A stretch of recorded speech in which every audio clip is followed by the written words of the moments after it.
let's talk about the story of Smosh. For this video in particular, I want to divide Smosh into 3 discernible eras: the Independent era, the Defy era, and the Mythical era. In 2005 on YouTube, Anthony Padilla and Ian Cox would upload lip-syncing videos of popular theme songs. These included Power Rangers, Mortal Kombat, and most popular, Pokemon. However, the Pokemon theme song actually got copyright struck and had to get taken down, but just a few years later, they would make a parody song of that event. Their first sketches were Smosh Short 1, Dolls, uploaded April 25th, 2006, but to be honest, I hesitate to call that a sketch. And on October 4th, 2006, they uploaded their most iconic series, Food Battle. Yeah, well I bet taquitos can do more everyday tasks in this catalog than your stupid pink frosted pieces of crap. You're on! Fun fact, for a long time, the joke was that Ian's food, the donut, had a hole, and that Anthony's food always was phallic shaped. Ian also had a personal channel called Ian H. It had some variety, but it was mainly vlog / non-script type content. And for the next few years, they would just keep uploading sketches with recurring characters such as Boxman, That Damn Neighbor, Charlie the Drunk Guinea Pig, and Teleporting Fat Guy. And on August 28th, 2009, Smosh celebrated 1 million subscribers. Back then, having 1 million subscribers was a huge deal. However, these days, there's almost 30,000 channels that have over 1 million subscribers. And on February 5th of 2010, a new series on Ian's personal channel started called Ian is Bored. In that series, he would just kind of do whatever he wanted to do. And just a bit later, Anthony joined in on those videos and they started a new series, Lunchtime with Smosh. And now, the Defy era. So this was definitely Smosh's most popular / iconic era. But I also just want to say, I really have a problem when people try to say what is objectively the best era of a YouTuber. Obviously, you're allowed to have a favorite era, but when you're telling someone, hey, you're not as good as you used to be, this is kind of a jerk move. Anyways, moving on. In 2011, Smosh was sold to Alloy Digital, who would eventually become Defy Media. They kept uploading a variety of sketches, but started some new successful series. If Blank Were Real and How to Blank. Smosh had always had an emphasis on music, but they really boosted the quality of their original songs. You got bangers like Legend of Zelda Rap, Parents Suck, Assassin's Creed 3 song, Dixon Cider, and more. Songs that to this day I can still recite word for word. Ian H started to become more of a Smosh product. They started posting way more consistent content and introduced even more series like Mail Time and Smosh Pit, hosted by Mari Takahashi, who was actually introduced in an audition for Smosh Pit. And on September 26 of 2012, Smosh had announced their new channel, Smosh Games. There was a merge with Clever, and Smosh Games would now be made up of Ian and Anthony, Jovenshire, Sohinki, Lasercorn, and Mari. And as the channel progressed, even more people joined the cast, like Wes, Flitz, Bose, and Damien. Smosh Games would continually have series being introduced and trashed, but some series would stand the test of time. But here on YouTube, that means a few years. You had Game Bang, Game Time with Smosh, Backseat Gaming, and Doper Note. And in the beginning of Smosh Games, they were making 2 videos a day.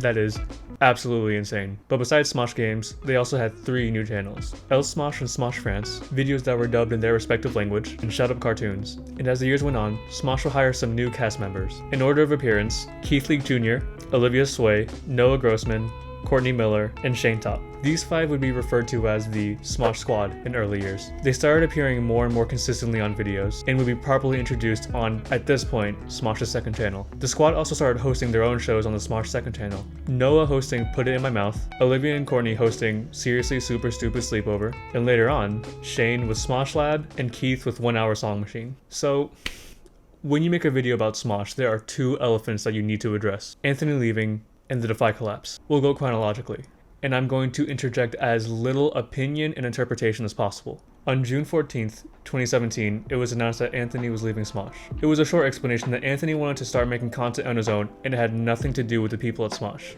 He's leaving because we got in some sort of big fight, or because we hate each other, but I can guarantee you guys it has nothing to do with that. I just need to do what's best for me, and that right now for me is to focus on creating stuff as an independent creator on my own channel. Anthony would elaborate further on his personal channel that he felt like his creativity had been limited since Smosh had become more of a brand. I had to come to terms with the fact that Smosh, being part of a company, has put all of my creative decisions through a filter of what's appropriate for the Smosh brand. Smosh continued, but a bit more than a year later, in November of 2018, Defy Media shut down. I don't have the time or experience to explain what all was wrong with Defy, but the first few episodes of Smosh's podcast, Smoshcast, actually talk about a lot of behind the scenes of what went wrong with Defy. From all accounts, Defy was just a rotten company, and they ended up owing a lot of people money that just never got paid. Collectively, us 50 had $1.7 million stolen from us. Today, I'm telling the story of Defy Media. And after the Defy shut down, the truth of why Anthony left came out.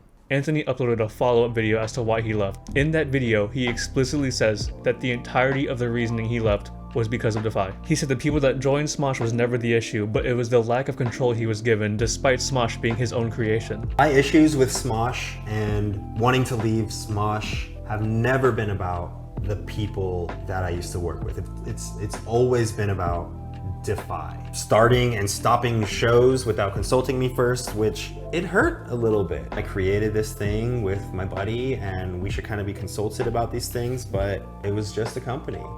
Nothing more than that, and I was nothing more than an employee. Eventually, when all the flames died down, Smosh was still left without a home. And Ian talked about how he couldn't just start uploading videos again. Since Smosh was sold to Alloy Digital, Defy Media, Smosh was a product that had to be sold/auctioned. Even though there were some leftover videos and some independent videos that they uploaded, the future of Smosh was really uncertain. Until the Mythical era. On February 22nd, 2019, it was announced that Mythical Entertainment had bought Smosh. Yes, that same Mythical of Good Mythical Morning with Rhett and Link. Across the board, there is a consensus that this was the best possible outcome. Creators supporting creators. Smosh, Smosh Games, and now Smosh Pit would continue to upload videos. At this point, a lot of people have left Smosh, mainly the original Smosh Games crew. But a lot of people were also introduced to Smosh. Kimmy, Jackie, Amanda, Iffy, and Sage.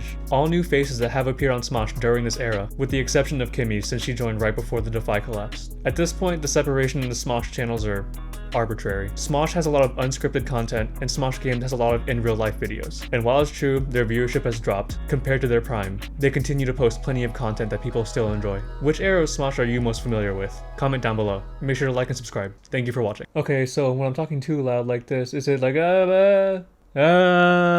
Oh, wait, I'm so sorry. That's not a test. That's just future me hearing this. I'm so sorry.